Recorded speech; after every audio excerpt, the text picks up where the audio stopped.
Witamy w programie Wiking i Wilkołak w podróży. Dziś odwiedzimy Kłodzko i jeden z najbardziej okazałych zabytków architektury militarnej Dolnego Śląska. Kompleks fortyfikacji obronnych twierdzy głównej z okresu XVII i XVIII wieku.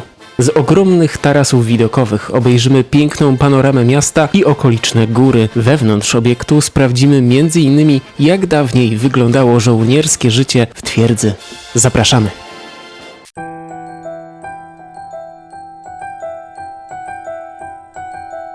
Twierdza Kłodzko to wyjątkowa perełka architektury militarnej, która mimo upływu lat wciąż kryje wiele tajemnic. Z roku na rok przyciąga coraz większą liczbę turystów. Nic dziwnego, bowiem miejsce to może pochwalić się niezwykle ciekawą historią, która rozpoczyna się od wybudowania w X wieku prostego grodu warownego na pobliskiej górze.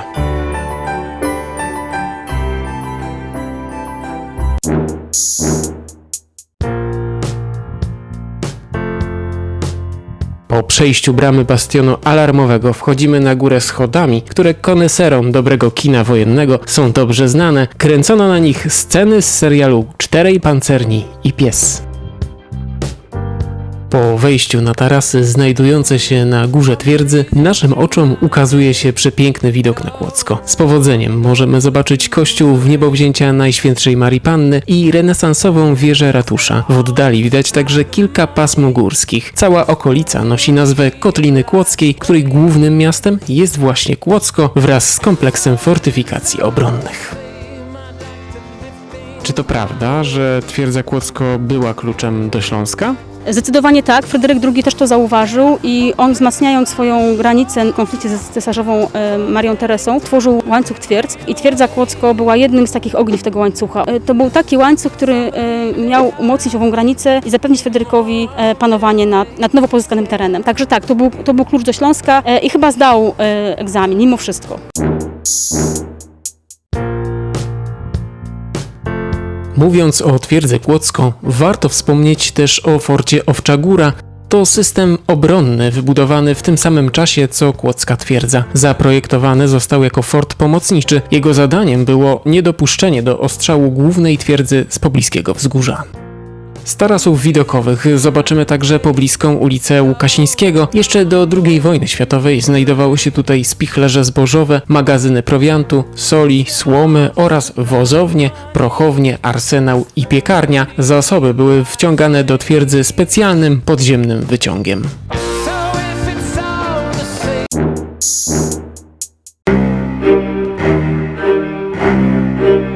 Wracamy do zwiedzania twierdzy Kłodzko. Integralną częścią obiektu był lazaret, czyli szpital wojskowy, który mieścił 60 łóżek oraz dobrze zaopatrzoną aptekę. W zaaranżowanych pomieszczeniach zobaczymy, jak dawniej wyglądała opieka medyczna żołnierzy. Niestety przerażać mogą fakty dotyczące przeprowadzanych tutaj zabiegów. Przykładem niech będzie scena amputacji nogi bez znieczulenia.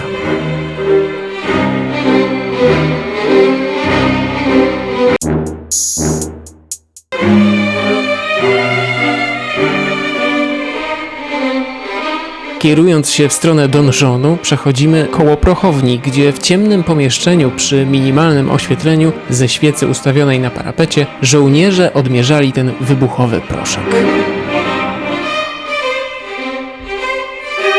Donżon to miejsce obrony ostatecznej zajmujące tereny dawnego zamku. Jest osłonięty łańcuchem bastionów, kleszczy, redut i redanów, a na przedpolu szeńcami z działobitniami i systemem suchych fos o głębokości dochodzącej do 10 metrów. To najwyższy punkt twierdzy, który był zamieszkany również w czasie pokoju. We wnętrzu znajdowały się trzypoziomowe i głębokie na 20 metrów magazyny ze zbrojownią i pomieszczeniami dla załogi.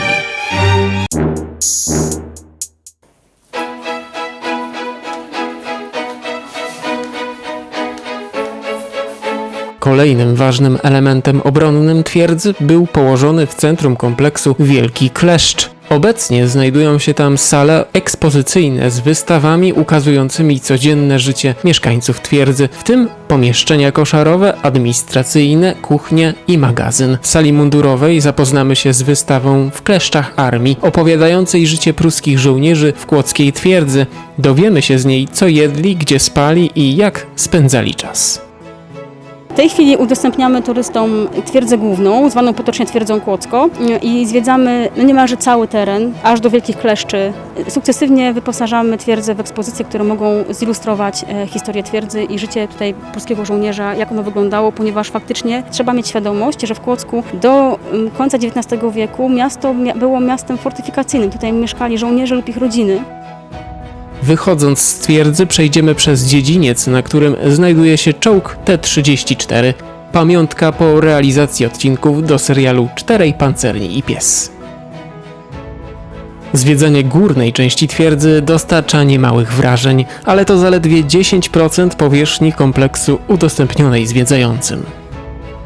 Nasza wyprawa po twierdzy Kłodzko to istna podróż w czasie, choć do przeszłości wcale nie takiej odległej. Po wejściu przez główną bramę skierowaliśmy się do Kas. Stamtąd udaliśmy się do małego dziedzińca, skąd można przejść do górnej części twierdzy lub do podziemnych tuneli.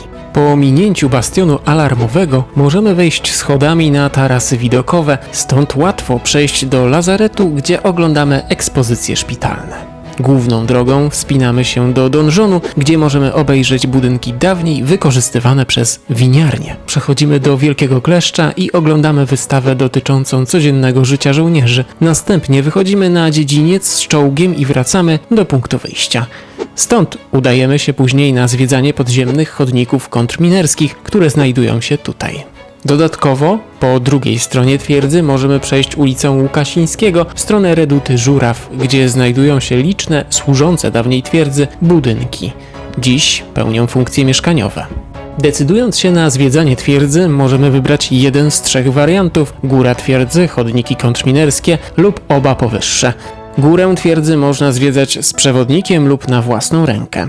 Na górną część twierdzy trzeba poświęcić 1,5 godziny, a na chodniki kontrminerskie, o których opowiemy w następnym odcinku, dodatkową godzinę.